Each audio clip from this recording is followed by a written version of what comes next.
President Obama just had a rally in support of Vice President Kamala Harris in Pittsburgh, Pennsylvania today, and it was fantastic. He slammed Donald Trump for his grifting, his scams, his election denialism, and more. President Obama is easily one of the best campaigners that the Democratic Party has ever seen. He's just so good at this. So I have some clips from this rally to show you. We'll talk about it a little bit, but let's just dive right in. So here's the first clip I want to show you, and in this clip, President Obama slams Donald Trump for constantly trying to sell things to his followers. Let's just take a look at this. Constant attempts to sell you stuff. Who does that?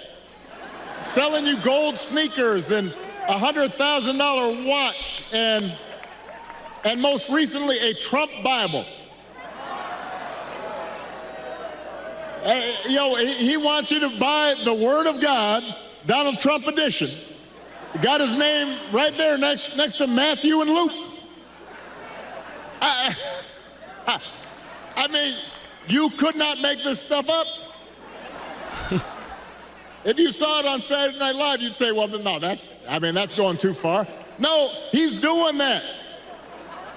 Yeah, he is doing that. We have never seen this type of grift in American politics. Republican, Democrat, Independent. We have never seen somebody trying to use the office they're running for and previously held to just make a couple of bucks.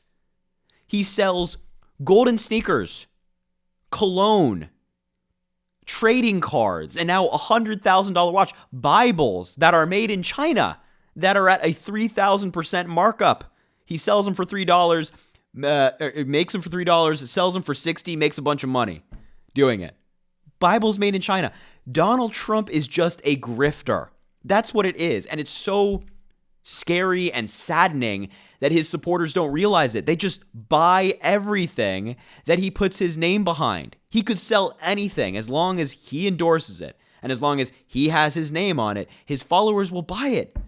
But look, that's the Trump cult. If you're an independent, kind of like undecided American, you got to look at this and see Donald Trump for what he is. He's a snake oil salesman, a used car salesman, somebody that's just trying to make money off of politics, drain his followers for every cent they have, and then go live at his mansion in Florida and then travel from his resorts in New Jersey and his penthouse in New York City. I mean, this guy is a scammer. He is a grifter. And I'm so happy that President Obama is calling him out for this because it's about time that Donald Trump gets exposed for these grifts. Every day there's a new thing. Every single day. It's the watches now. The $100,000 gold watches, which look like you found it on the side of the road. Somebody picked it up at the dollar store. My God. Anyway, the next clip I want to show you is President Obama going after Donald Trump for what happened with Mike Pence and making a really good argument based off of that. So check it out.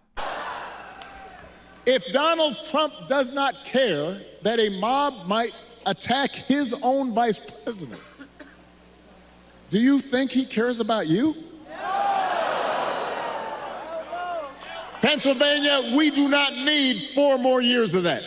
We don't need 4 more years of arrogance and bumbling and bluster and division. America's ready to turn the page.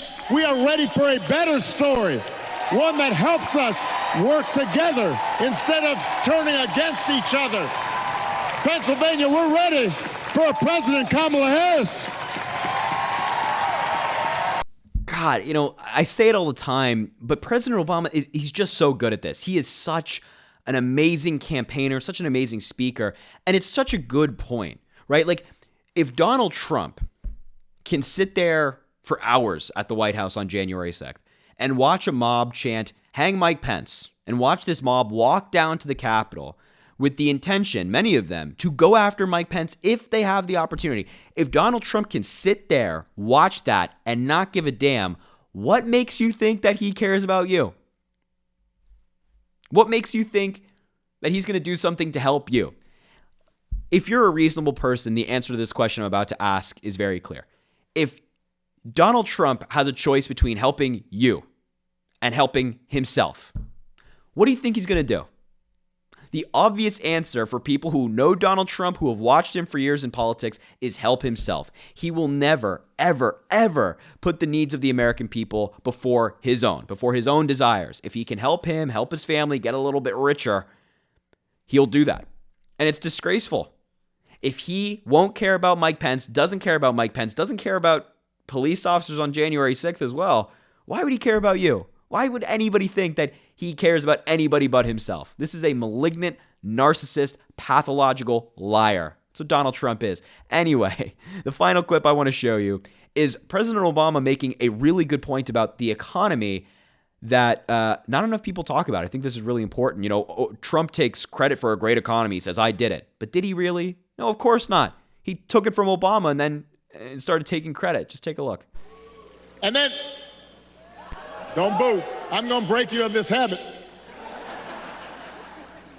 And the reason some people think, wow, I don't know, I remember that economy when he first came in being pretty good. Yeah, it was pretty good, because it was my economy. Yeah. We had 75 straight months of job growth that I handed over to him. That's right. It wasn't something he did. I had spent 8 years cleaning up the mess that the Republicans had left me the last time. So just in case everybody has a hazy memory, he didn't do nothing except those big tax cuts. Boom. Boom. You know, I debate Trump supporters all the time. I do like TikTok live debates every night, and I debate Trump supporters to find out why they're supporting Donald Trump. And that's one of the main things I hear. People have a really fuzzy memory. They think that Donald Trump made the economy great, that it was because of him. But in reality, he took Obama's economy and immediately started taking credit for it. You know, Joe Scarborough from MSNBC, Morning Joe, made a great point about this, saying that on January 19th, 2017, a day before Donald Trump took office, he said the economy was terrible. It was in shambles, and it was awful with Obama in office. Then January 20th, 2017, a minute after he took office, Donald Trump said the economy was great and that there'd never been a better economy because of him. And that was his entire presidency. From day one to the ending, he said that he did everything in regards to the economy. No, you didn't. As President Obama said, he had the longest stretch of positive job growth in American history. Donald Trump comes in and says it's now his doing after he didn't actually do anything for the economy. Spare me the lies. Spare me the lies. There's not a single reason to vote for Donald Trump. And if the economy is a reason that you're thinking about voting for Donald Trump, understand he lies to you about it. He claims credit for something he didn't do in hopes that you will remember him fondly. But in reality, he didn't do anything to help it. All he did was give tax cuts to his wealthy buddies, the rich corporations and the rich wealthy individuals like Elon Musk. Donald Trump thinks that Elon Musk needs another beach house in the Bahamas, whereas Kamala Harris says, let's hold these people accountable. Let's make them pay their fair share in taxes. So I love this point by President Obama, and I love that he's on the campaign trail. It's so great to see him. He hasn't been out there thus far, but now he's going to ramp up as we get closer to the election. So once again, some amazing clips from President Obama. He's truly one of the best campaigners that we, the American people, have ever seen. And I'm really confident that we'll probably get a late night Truth Social rant from Donald Trump about this, screaming about how Obama is so mean to him and that he doesn't like him because he's a very sensitive man on the inside. So anyway, I just wanted to show you these clips and talk about them a little bit. I appreciate you watching, and make sure to subscribe to the channel down below. It goes a really long way. Also drop a like on the video and comments. Let me know what you think about all of this. And as I always say, I greatly appreciate you, and I hope you have an amazing rest of your day.